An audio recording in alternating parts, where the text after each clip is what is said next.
CarHub, oh, CarHub, oh, CarHub.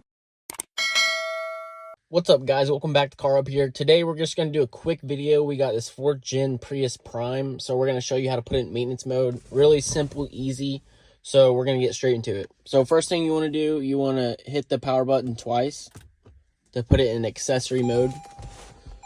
So once you got it in accessory mode, you're going to want to hit the gas pedal twice. So 1, 2, and then you want to put your foot on the brake. So foot on the brake, and then you want to put it in neutral.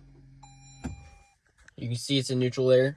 Then you want to let your foot off the brake and then hit the gas pedal 2 more times. 1, 2. Then put your foot back on the brake, put it in park. Then you want to hit the gas pedal 2 more times. 1, 2. And then you can see up here it says 2-wheel drive maintenance mode. So then after that, you just put your foot on the brake and then hit the power button. Now it's in maintenance mode and will stay running. Thank you guys for watching. Make sure to subscribe and like the video and comment any ideas that you guys want me to do for videos on Priuses or hybrids. For those of you guys wondering what kind of power cord we use for our Prius Primes, we use the EV Dance, which this is a great cord and it comes in a little bag and it's easy to store.